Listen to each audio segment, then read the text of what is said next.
नमस्कार विद्यार्थी मित्रांनो, मी प्राध्यापक मिलिंद गायकवाड आणि आपण पाहतात Yash academy YouTube channel. MST CET PCM गटासाठी जी परीक्षा 27 एप्रिलला झाली सकाळ शिफ्टमध्ये, त्या परीक्षेमध्ये विशेषतः गणित या विषयाबद्दल विद्यार्थ्यांच्या अनेक तक्रारी सीईटी सेलकडे नोंदवल्या गेलेल्या आहेत।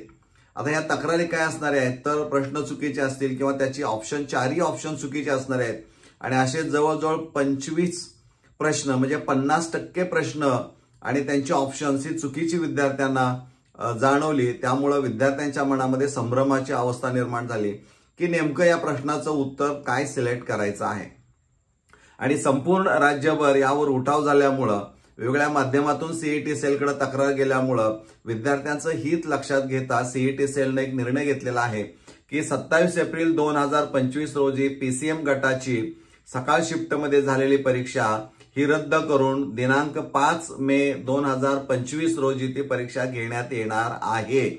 आता ही परीक्षा जी घेण्यात येणार आहे ती परीक्षा कुणासाठी बंधनकारक असणारी आहे तर 27 एप्रिल 2025 ला ज्या विद्यार्थ्यांनी पीसीएम गटाची परीक्षा सकाळ शिफ्टमध्ये दिलेली आहे त्या सर्वांना ती परीक्षा ही बंधनकारक असणारी आहे आणि त्या परीक्षेला बसलेल्या सर्व उमेदवार म्हणूया किंवा जे विद्यार्थी असणार आहेत यांची यादी, नावांची यादी ही सीईटी सेलच्या अधिकृत संकेतस्थळावर तुम्हाला पाहायला मिळेल आणि त्या परीक्षेचं वेगळं तुम्हाला ऍडमिट कार्ड मिळणार आहे, ते तुमच्या लॉग इन मधून तुम्ही डाउनलोड करून घ्यायचं आहे।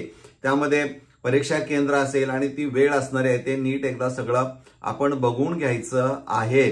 आणि आता तुम्हाला असा प्रश्न पडणार आहे की गणिताचा प्रश्न निर्माण झाला पण आम्हाला फिजिक्स आणि केमिस्ट्रीची सुद्धा परीक्षा द्यावी लागणार आहे। नाईलाज आहे विद्यार्थी मित्रांनो, कारण फिजिक्स, केमिस्ट्री आणि मॅथमॅटिक्स असे 2 पेपर्स असणार आहेत, फिजिक्स, केमिस्ट्री आणि मॅथमॅटिक्स। त्यामुळे तुम्हाला सगळ्याच विषयांची तयारी पुन्हा करावी लागणारी आहे।